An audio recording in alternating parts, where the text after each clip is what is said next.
walkie-talkie. The clock read 7 in the morning, and Betty couldn't have been at the sheriff's office long enough to already be calling all units.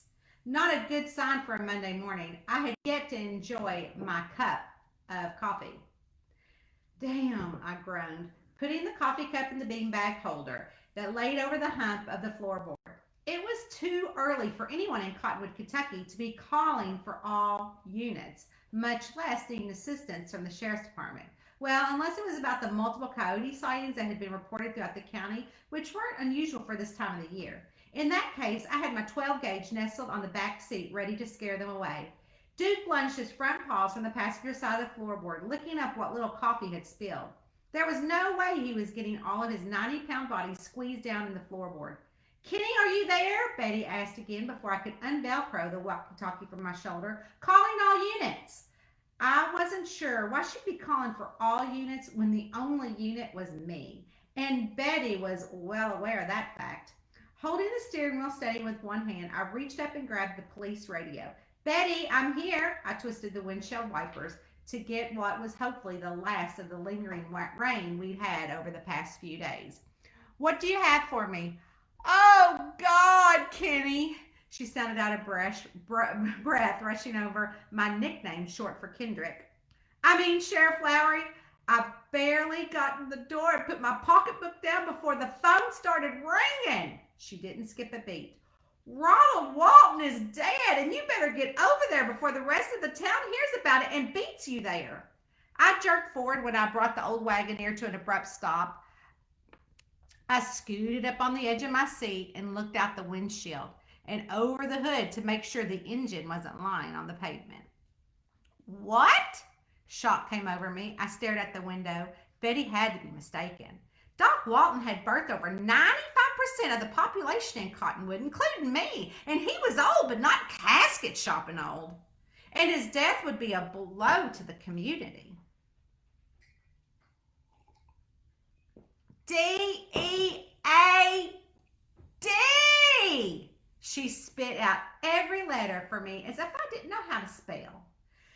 She sucked in a deep breath. Where are you? Betty asked through her sobs. I'm out on Bone Road, going toward the festival grounds to make sure they haven't flooded. I swung the Jeep around and headed back to town. The unseasonal amount of rain had calmed to a slow drizzle. I'm on my way, my voice cracked with weariness. I had just seen Doc Walton a couple of weeks ago for my annual physical, and he looked healthy to me. Gosh, I hope he didn't have a heart attack. What do you mean heart attack? Betty talked so fast her false teeth clicked. He is knife sticking out of his neck, dead. Far from a heart attack, her voice choked. I'm talking murder. I couldn't bring the word to form my lips. I tried again. Murder? I whispered in disbelief. Betty, you need to call the state reserves. We're going to need some help. There hadn't been a murder or really any crime for that matter on my watch since I'd been elected sheriff 2 years ago for a 4-year term. The state reserve officers were available to small towns to help out where crime scenes like this, especially when the town only required one sheriff and one deputy. I pushed the gas pedal down, picking up a lot more speed. The scenery passing by was particularly dreary. It has been just over 2 years ago when I found Papa dead of a heart attack while I was home for a vacant visit. Toots Buford found him this morning when she got to work and immediately called 911, Betty said, referring to Doc's receptionist. Call her back and tell her I'm on my way, I said, dreading my gut. I also need you to call Wyatt Granger. He's probably home, so wake him up and tell him to get over to Doc's because it looks like I'm going to need some help. Got it, Betty clicked off and put the walkie-talkie on the seat next to me. Air. I needed air. I cranked the handle to roll down the window. Stop! I pushed Duke, who would do anything to get his nose prints on my driver's side window, back over to his side of the Jeep. Not a good day to have brought him to work with me. Stay calm. I jerked my head around suddenly. I thought I'd heard a voice. I looked over at Duke. My eyes narrowed. The goofy dog was hanging out the window with his tongue flopping around in the wind, slobber flinging out of his mouth and splattering on the passenger window behind him. I shook off the notion that Duke had said something or I'd heard someone, and I grabbed the old beacon police light, licked the suction cup, and slapped it on top of the roof of the Jeep, grazing the side with my finger to flip on the light and the siren. It seemed a little far-fetched that Doc Walton would be murdered. Who on earth would ever want to kill him? The crime rate had gone down since I was elected, like way down to none. And I'd like to think it was because I was known as a badass, but truth be told, there just wasn't no crime. And my one and only deputy had recently retired and was currently on a much-needed beach vacation with his wife, or I would have called him and helped instead, but Wyatt Granger was the county jailer. And the Wagoneer rattled down Poplar Holler Road, picking up speed on the downhill. It wouldn't take me long to get to Doc's house, where he had moved his practice after I'd taken his driver's license away. Cottonwood wasn't big at all, and I could get from one side of town to the other in less than 10 minutes. The rain had stopped to a slow spit just before I got to Doc's house, and the old Jeep moved along Doc's dirt driveway, kicking up mud behind me. Wyatt Granger stood in the middle of Doc Walton's yard, already waiting for me. Wyatt's old Chevy Nova and Toots Buford's pink 1965 VW Bug were the only two cars there, for now. I pulled down the visor and took a quick look in the mirror. I had planned on taking Duke home and getting a quick shower after I checked out the fairgrounds. My honey blonde hair was pulled back into a loose ponytail, and my day-old mascara was smudged under my eyes, creating that smoky eye look that so many models seem to want. Quickly, I licked my fingers and did a swipe and got off as much as I could to make myself a little bit more presentable. My door swung open to Wyatt Granger standing on the other side. His wiry brow stuck up all over the place above his hooded eyes. His gray hair was cut so high and tight. "You still using that old siren?" "Still works," I shrugged, trying not to stare at his stray eyebrows. I grabbed the walkie-talkie and strapped it on my shoulders. "You got here awfully fast." "I was just down the road when Betty called my cell. I'm glad you had her call." His hand held the driver's side door, and I grabbed my police bag from the passenger floorboard.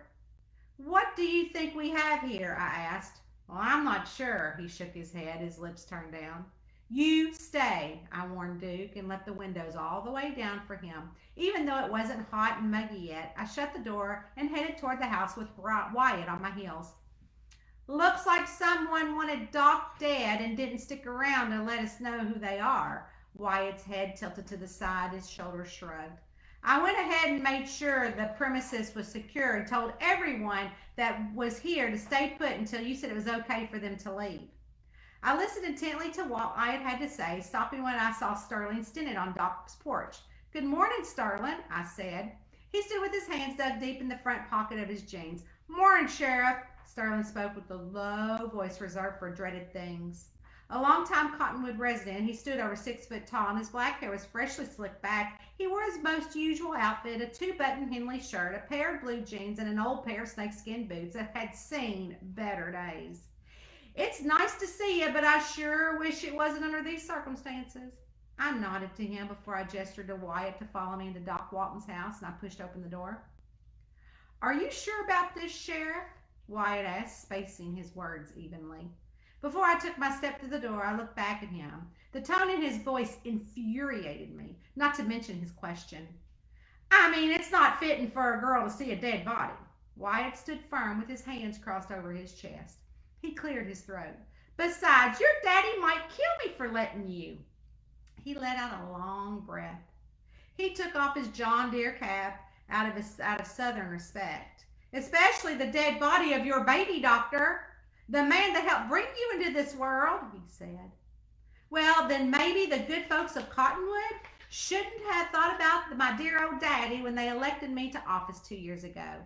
I cocked a brow, giving him a watch it stare, daring him to say something else. I tapped the badge on the front of my brown button-up sheriff's shirt, "and I assure you my father will be fine." I gripped the door handle, taking out the frustration over Wyatt's word by giving it a good squeeze. "If you'll excuse me, I have a job to do, with or without you." I stood over my shoulder and walked into Doc Walton's house, and Wyatt followed. I scanned the room, and Toots Buford was sitting behind an old wooden desk. Her eyes were swollen and bloodshot, and her blotchy red face matched the color of her number R42 L'Oreal dye she probably bought down at the Dixon's Food Town. I just got off the phone with Betty, and we just can't believe it. She shook her head and held a ripped up piece of toilet paper to her face. The shredded roll sat on top of her desk. I bet you did, I groaned inwardly, knowing gossip around here spread like wildfire, thanks to Toots and Betty. Where is he? I asked, glancing around the home's family room Doc had turned into a receptionist area for his office. Without looking up, Toots let out a little sob and pointed behind her. With a few sniffs, she whispered, "First door on the right," before she planted her face back into the piece of toilet paper in her hand. "Did you see anyone else here?" I asked. Wyatt said he had secured the premises when he got there, but what about before? Had Toots had anyone else been there before her? "Not that I've seen." Her eyes widened at the prospect of the killer still lurking in the house somewhere. "Please stay right here and don't touch anything." I walked around to the desk and carefully stepped over the scattered files strewn on the floor. "Take your shoes off and place them over there," she pointed between sobs. "What?" I asked. "Doc Walton doesn't let anyone wear shoes beyond this point. He says that shoes carry sickness and disease on their bottom." She sniffled, twirling around in her chair and sticking her piggies in the air and wiggling them. I don't believe that there are going to be any more patients here, but for good measure, I sat my bag on top of the files on her desk and unzipped it, taking out 2 pairs of surgical booties and 2 pairs of gloves, along with a couple of evidence markers. I gave a set of gloves and booties to Wyatt. "Here." I placed a couple of evidence markers next to the papers all over the floor. In the police academy, I learned that no one could ever be too cautious when it came to the crime scene. Straight down the hall, I could see the kitchen and the back door to the house. There were 2 doors on each side of the hallway, and I put on my gloves. With one last look at Wyatt, I slowly turned the knob and pushed the door open, not fully prepared for what I saw. Chapter 1. Fixin To Die.